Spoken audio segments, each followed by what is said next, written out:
evitar lo que han vivido otras sociedades. Por ejemplo, la sociedad española, que vivió una guerra civil de 3 años y que durante más de 40 años vivió fracturada. Y los mismos actores que se enfrentaron en esa guerra civil tuvieron luego que ponerse de acuerdo. Creo que Venezuela merece esa oportunidad y debemos dársela. Hasta aquí mi comentario de hoy y le doy la bienvenida a Julio Escalona. Muchas gracias, Ley. Gracias por venir al programa, De Julio. nuevo aquí contigo. Bueno, no sé si tienes algún comentario que hacer sobre lo que he planteado. Bueno, sí, yo creo que es un problema fundamental y ha sido difícil. Fíjate, primero costó que la oposición aceptara esta constitución, ¿no? Votó contra ella incluso, ¿no? Una de las cosas positivas que ha ocurrido es que finalmente ha aceptado la constitución, ¿no? Eso me parece importante, ¿no? Luego, el problema es que la acción opositora, ¿no? Dicho con toda frialdad, no se sabe exactamente cuándo está dentro de la Constitución y cuándo está fuera. Entonces, ahí tiene que ver como tú lo has dicho, ¿no? Si vamos a hablar de la Constitución, entonces, bueno, vamos a aceptar la Constitución tal como es, pues. Pero eso vale para uno y para otro. Sí, claro. No es que acepte una parte y otra no, pues. Acepto la que me gusta y la que no me gusta no. Entonces, fíjate que, por ejemplo, el problema del diálogo, ¿no? Bueno, aquí se instaló una mesa de diálogo, nada menos que con el Papa Francisco, no aquí presente, pero actuando directamente y pendiente. ¿Y por qué a la oposición no le gustó esa mesa? Pues ahí tenemos una posibilidad. Y no estaría pasando nada de esto que está pasando ahorita si hubiéramos seguido cumpliendo los acuerdos que se tomaron. Hay unos acuerdos que se firmaron, que luego la oposición no reconoció, y tú lo sabes. Es decir, ahí comenzó a causarse esta situación. ¿Por qué no se siguió ese camino? Y entonces se buscó a la OEA, donde Almagro no es ningún mediador, pues. Está claro que Almagro no es mediador, pues. El papel de Almagro como secretario de la OEA debe ser la de mediador, pero Almagro perdió toda posibilidad de mediar porque él está de una parte, él se transformó en parte. Entonces, yo creo que restablecer esa mesa que está UNASUR y está el Papa Francisco es el camino para intentar resolver esta situación. ¿Por qué se abandonó esa mesa? Eso es algo que la oposición debería aclararle al país. ¿Por qué no quiso seguir? Porque no hay ninguna posibilidad de decir que es que Zapatero es chavista, pues Rodríguez Zapatero. Porque está demostrado cuando fue presidente, él nunca hizo concesionar al chavismo, nunca. Y los otros presidentes, ninguno. Pero lo que pasa es que si tú quieres que los mediadores estén del lado tuyo, bueno, buscas Almagro. Pues. Ahora, también pudiéramos decir, y con esto voy a la pausa para que lo comentemos al regreso, Julio, bueno, que así como hay el refrán de que dice, ni tan calvo ni tan dos pelucas, pudiéramos decir... Máximo agarre y comodidad. Somos Saga, resistencia y durabilidad. Seguimos con Vladimir a la Una.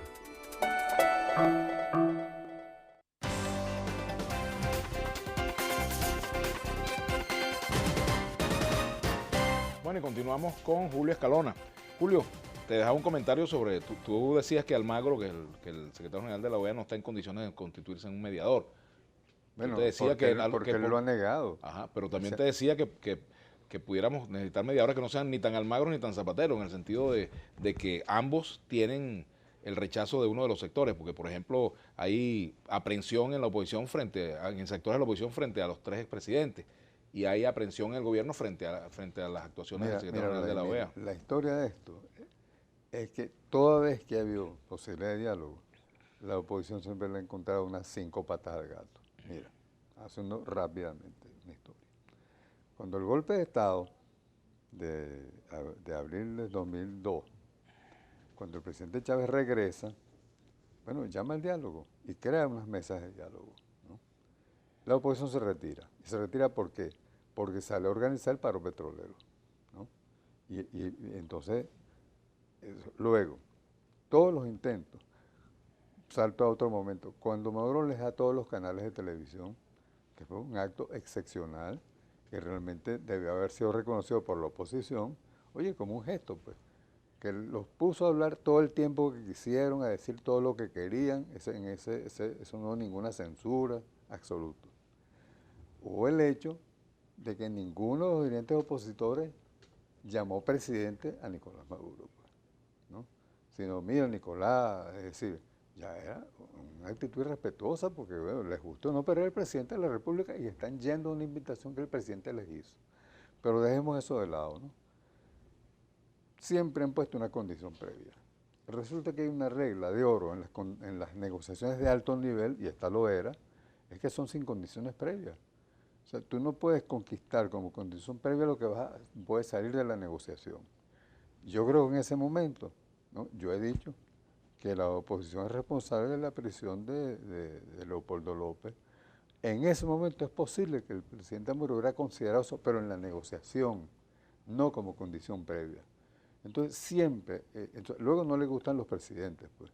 Es decir, parece que hay que hacer un concurso para que los negociadores le gusten a la oposición, pues. Bueno, eran 3 personajes. Pero se supone, Julio, que en un proceso de negociación tiene que gustarle a ambos, o sea, ambos tienen que estar de acuerdo, tiene que ser, o sea, esos mediadores o negociadores deben hacer, si yo voy a resolver un diferendo contigo, tengo que poner, y hay un tercero tiene que ser de común acuerdo, porque si no, es uno que tú pones. Mira, ¿no? el problema es que no les gustaron eso, pero tampoco les gustó el Papa, pues, tampoco. Dieron declaraciones cuestionando el Papa, y tú lo sabes. O sea, que siempre hay un pero para no negociar, pues. Y finalmente se retiraron. Ahora, pues. pero tú dirías, Julio, yo sé que por supuesto tú respaldas al gobierno del presidente Maduro y además conoces a Nicolás desde que era militante de la Liga Socialista, pero te pregunto, ¿tú crees que toda la responsabilidad de los problemas que tenemos en este momento, de la confrontación que hay, de las fallas en el funcionamiento de los poderes, es de la oposición? No, El gobierno no ha cometido... No, yo nunca he dicho eso. Ajá. Y ¿Qué no responsabilidad le creo que sea atribuyes así, tú al ¿no? gobierno? ¿Qué ha hecho el gobierno mal en este tiempo? Mira, vamos a comenzar bien con eso. Fíjate. Primero, yo no vine aquí a hacer un juicio al gobierno. ¿No está claro eso? Nadie que me esté oyendo lo puede esperar, ni tú ni nadie, ¿no? Yo vine aquí a hacer un análisis de la acción política del país, donde el gobierno es un factor, ¿no? Yo creo que algo importante que no ha hecho el gobierno es tener un discurso para todo el pueblo. Porque el presidente es presidente, aún de los opositores radicales, él es el presidente. Entonces, hablarle a todo el pueblo es una condición para un presidente, ¿no? El presidente no puede hablarle solo a un sector, tiene que hablarle a todos. Y yo creo que ahorita eso es importantísimo, hablarle a todo el pueblo, al chavista y al no chavista. Entre las cosas que tú me preguntas que no ha hecho, bueno, esa es una, que es muy importante, ¿no? Es decir, que al tener un discurso, un presidente tiene que ser un discurso que pueda ser no compartido, pero sí oído a todas las personas a las cuales le está hablando. Y yo creo que eso ahorita es muy importante, que el presidente le hable al pueblo opositor. No importa si al pueblo opositor no le gusta lo que él va a decir, ese no es el problema. El problema es que se sienta incluido en el proceso que se está viviendo, ¿no? Y a mí me parece eso muy importante, ¿no? Luego, yo te quiero insistir, yo estaba haciendo esa relación en que yo no he sentido, ¿no?, en algún momento que de verdad en la oposición haya habido una intención de verdad de diálogo. ¿Cuándo? Pues siempre una condición, siempre un pero, siempre no les gusta. Claro que tú tienes que conformar una comisión que tenga el prestigio necesario, y esta lo tenía.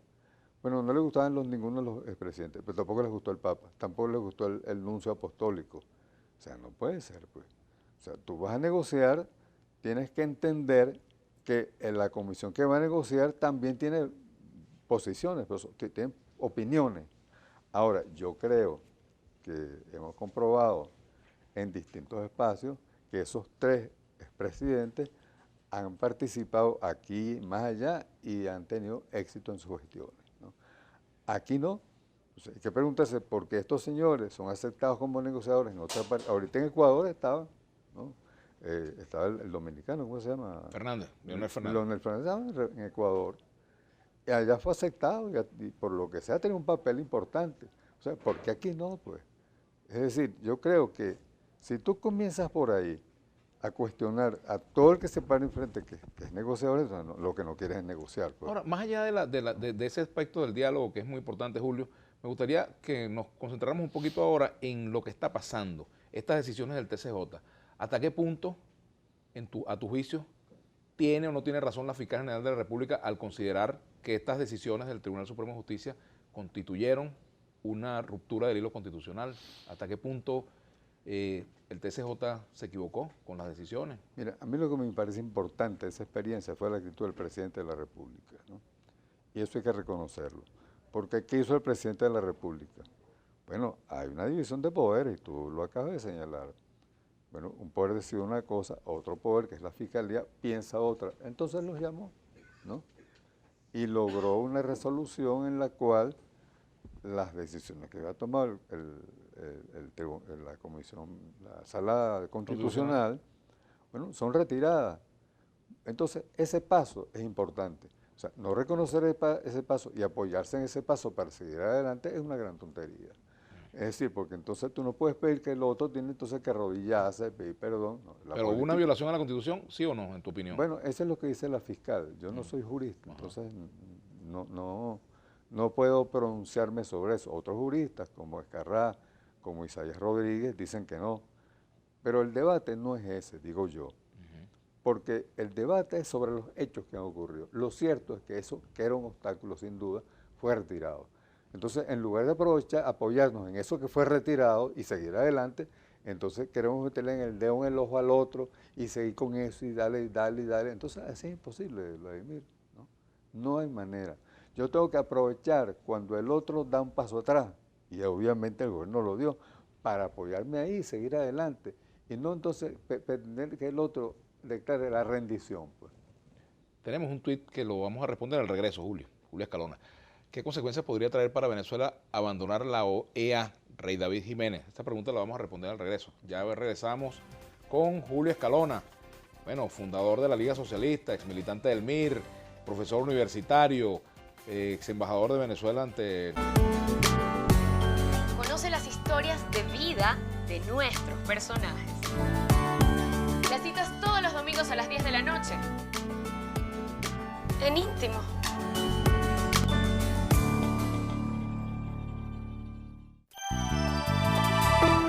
Seguimos con Vladimir a la Una.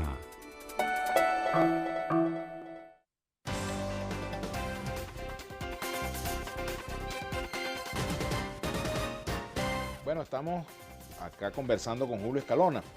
Hay muchas preguntas y comentarios aquí. Una que dejamos pendiente y tiene que ver con las consecuencias que traería, Julio, una eventual retirada de Venezuela de la Organización de Estados Americanos. Yo la complementaría, esta pregunta de Rey David Jiménez, preguntando si estás de acuerdo tú con que Venezuela se retire de la OEA y las consecuencias que eso podría traer. Yo voy a comenzar por aclarar algunas cosas del punto anterior, ¿no? Obviamente, y tú lo acabas de decir, y se habla del diálogo, ¿no? Y el presidente Maduro no ha dejado de hablar del diálogo desde que es presidente, ¿no? Entonces, si se quiere el diálogo realmente, hay que demostrar voluntad de hacerlo. Y yo creo que ahorita, cuando el presidente Maduro echa para atrás un punto muy serio, en lugar de apoyarnos en eso, entonces lo queremos exprimirlo y provocar entonces que el tipo tiene que entonces salir para adelante respondiendo a lo que es un ataque permanente, ¿no? Es decir, y las propuestas que se están haciendo, por ejemplo, las elecciones anticipadas, eso no está en la Constitución. Es obvio que el gobierno no va a hacer eso, pues. El que cree que el gobierno va a hacer eso no quiere solución. Pues tú no le puedes proponer al otro cosas que tú sabes que él no va a hacer, porque el presidente no va a violar la Constitución, no va a un paso en ese sentido, y eso lo sabe la oposición. ¿Por qué insiste en eso? ¿Quiere de verdad algún acuerdo? No creo. Mientras esa sea la propuesta, elecciones anticipadas, ¿cuál propuesta ha hecho la oposición? Yo le pregunto a los oyentes y a ti, que de verdad sea una salida para la crisis que hay. No he visto ninguna. Porque cuando se planteó eso que te dije en 2014, ¿no? Cuando las guarimbas, bueno, el presidente les da la televisión, etcétera, y lo que hicieron fue dejar eso así, pues. Ahí hubo una posibilidad. Pero yo no voy a seguir enumerando eso, lo que quiero es dejar claro que no veo una sola propuesta que sea para verdad sentarse a negociar, porque el gobierno no va a negociar elecciones anticipadas. Es decir, además, eso anunciando, y entonces después le vamos a hacer esto, llena de una cantidad de amenazas. O sea, ¿quién va a hacer eso? Pues el que dijo eso fue Carlos Raúl Hernández. Digo, bueno, la oposición, ¿cómo se le ocurre? que quiere que haya elecciones y cada vez que habla de eso, anuncia una cantidad de amenazas, lo que haría cuando el gobierno no esté en el poder. Bueno, eso no es el camino. Pues. Si tú me amenazas además, entonces, ¿qué es lo que quieres? Pues? Pero yendo a esto de la OEA, pues, mira, Cuba se fue, la expulsaron de la OEA y se fue.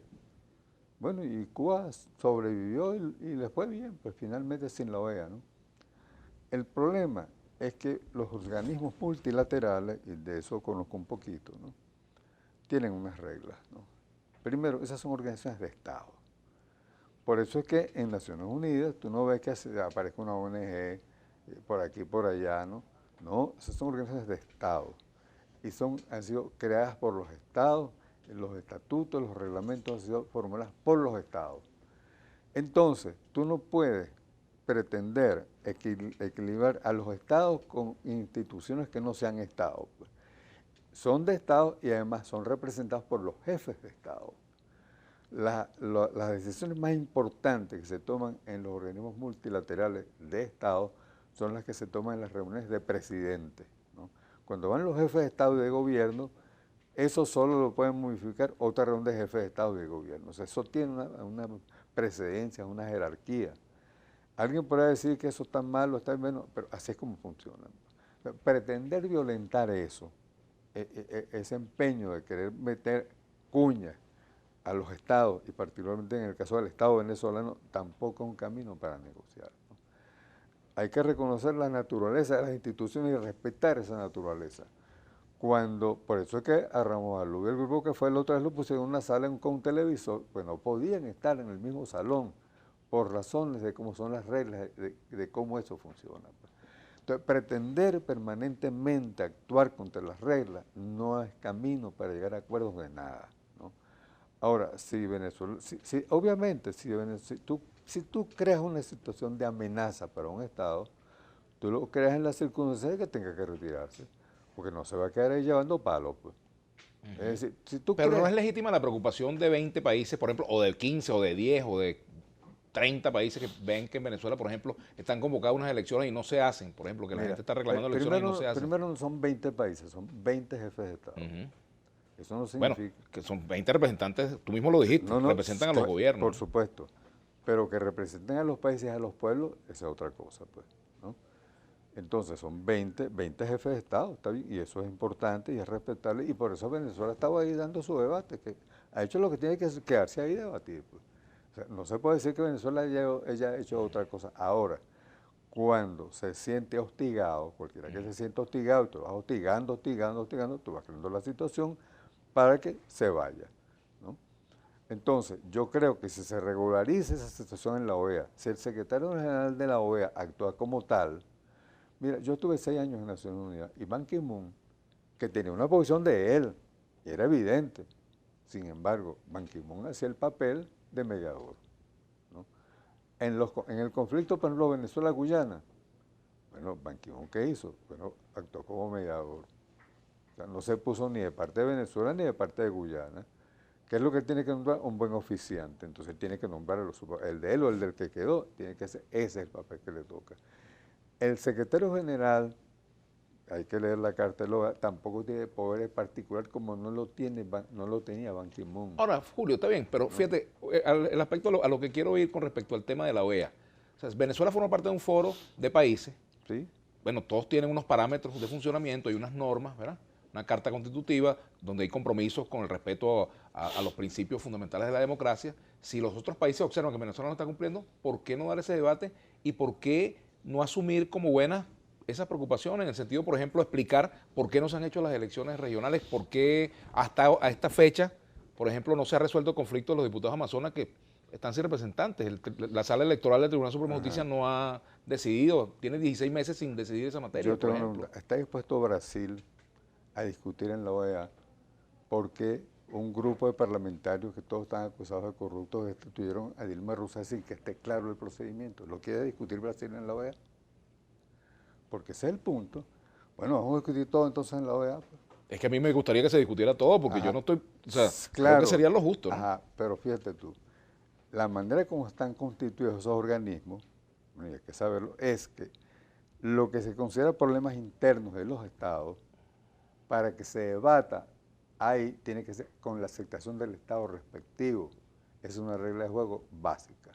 Si el estado respectivo no quiere considerar que son asuntos internos, no lo puedes debatir ahí. Y eso lo saben todos estos presidentes, ¿no? O sea, nadie los ha autorizado a ellos para establecer la discusión de un asunto interno de Venezuela en el plenario de la OEA. Por eso que vamos a discutir lo de Brasil, pues Brasil no lo va a aceptar. Vamos a discutir lo de Macri, Macri no lo va a aceptar.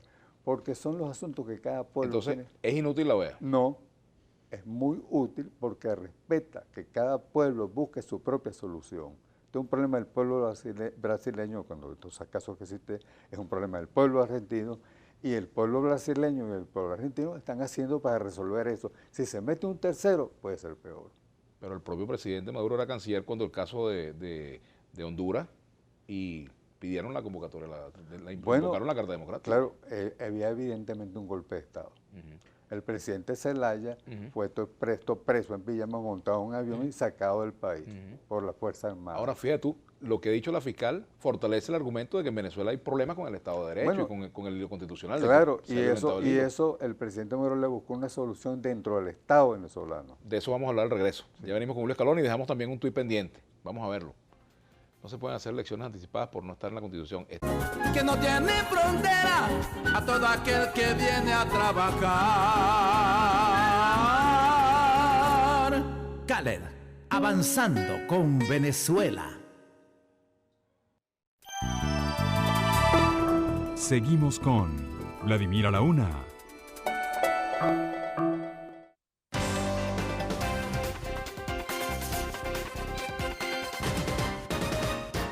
Bueno, continuamos con Julio Escalona. Aquí tenemos un mensaje que dejamos pendiente. Vamos a tratar de hacer respuestas cortas, Julio, para darle mayor participación a la audiencia. No se pueden hacer las elecciones anticipadas por no estar en la Constitución. ¿Está en la Constitución suspender elecciones? Pregunta Ezequiel Zurita. No, eso no tendría por qué estar en la Constitución. Eso lo resuelve el organismo rector de las elecciones, que es el CNE, ¿no? Ahora, yo creo que elecciones que estén pautadas hay que hacerlas, ahora con un requisito, ¿no? Que en el caso de que las elecciones tengan este o el otro resultado, es ese resultado de esas elecciones, no un problema entonces general para cuestionar todo el gobierno, todo lo que es situación existente, ¿no? Bueno, eso pudiera decirse, por ejemplo, la oposición ganó la asamblea y se tiene que respetar eso. Bueno, lo que pasa, fíjate, hay un punto que... invalidar la asamblea, buscar subterfugio porque la asamblea no cumple su función. Bueno, primero ya Maduro eso lo resolvió, pues, ese problema de la restricción del tribunal. Hoy está plenamente restablecidas las competencias de la asamblea. Espérate un momentico. La Asamblea Nacional yo creo que cometió un grave error, yo te lo decía allá afuera, ¿no? Y es que cuando se plantea el problema de los 3 diputados de Amazonas, ¿no? Fue una tontería juramentarlo, porque eso no le quitaba ni le ponía nada a la Asamblea Nacional. Las 2/3 partes las seguía teniendo, porque eso lo conquistó al ganar las 2/3 partes en las elecciones. Si la Asamblea, yo creo que eso es por orgullo, y estas decisiones políticas hay que hacerlas con cabeza fría. Está bien, no lo juramento, porque al no juramentarlo, obviamente, ¿qué era lo que iba a hacer? Declararte en desacato, pues. Y ha venido todo este lío. Eso se lo quitaba encima la Asamblea Nacional con un simple paso, y con lo que no perdía absolutamente nada. Y estos problemas políticos de fondo, el orgullo y esas pretensiones de poder, tienen que ser dejadas de lado. El problema es que la oposición no se ha acostumbrado a que es oposición, que no es gobierno. Y pudiéramos decir que el gobierno no se acostumbró a que perdió la mayoría en la Asamblea Nacional.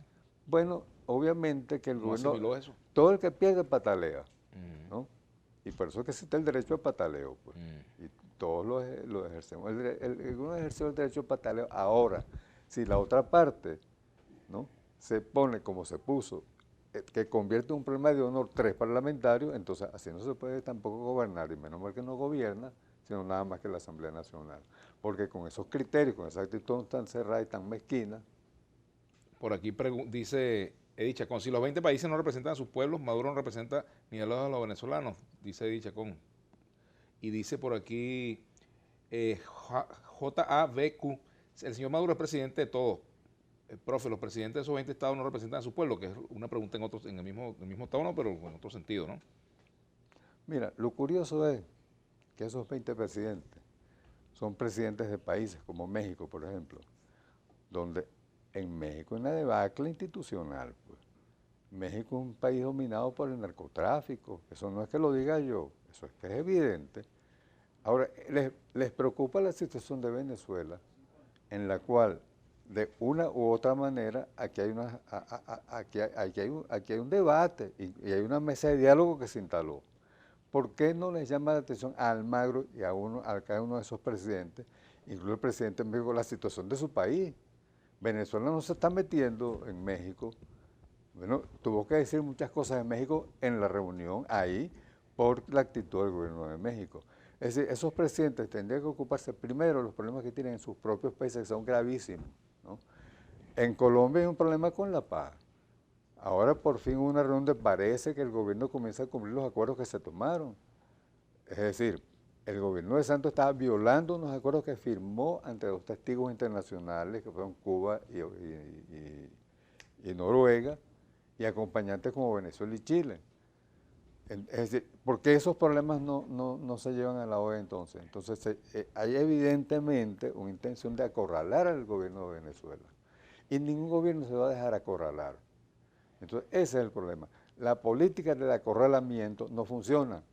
Gaby Soler te dice aquí, señor Julio, lamento que usted vea la defensa de la Asamblea Nacional no como derecho, sino como hostigamiento e insistencia. No, yo no veo ese problema así. Yo creo que hay un problema político tremendo en ese asunto. Y creo que, fíjate tú, ¿no? El presidente Moros llamó a Ramos Alú a Miraflores para ver todo eso y Ramos Alú no fue. Pues. ¿Por qué no fue? Eso es una oportunidad de haber ventilado todas esas cosas. Es decir, creo que la oposición tiene que aceptar que es oposición, no es gobierno.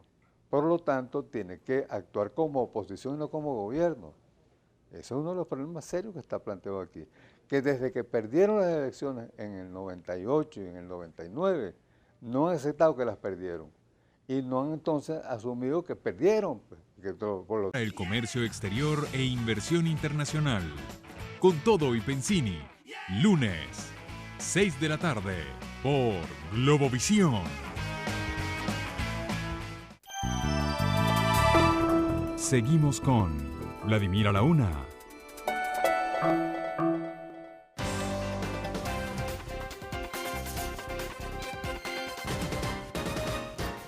Bueno, me comentan por aquí lo de la detención de Roberto Enríquez, dirigente del partido COPEI, y que fue remitido, de acuerdo a lo que leo, a un tribunal militar. ¿Eso de estar pasando civiles a la justicia militar? No, Julio? yo no estoy de acuerdo con eso. Yo creo que la justicia militar tiene un ámbito y los tribunales civiles tienen otro ámbito, ¿no? Que tiene que estar muy demostrado que había un delito militar para que eso pueda ser llevado a los tribunales militares. Yo no comparto eso en absoluto, ¿no? Prosiguiendo con el tema anterior, mira, resulta que aquí se firmó un acuerdo en la mesa de diálogo presidida por el Papa y los 3 presidentes. La oposición lo firmó y luego los desconoció. ¿Cómo se puede hacer una negociación así? ¿No? Yo llamo a los que nos escriben a que reflexionen eso, pues, ¿no? Porque entonces no hay manera de negociar, pues. Aquí te pregunta Fernando Moreno, perdón.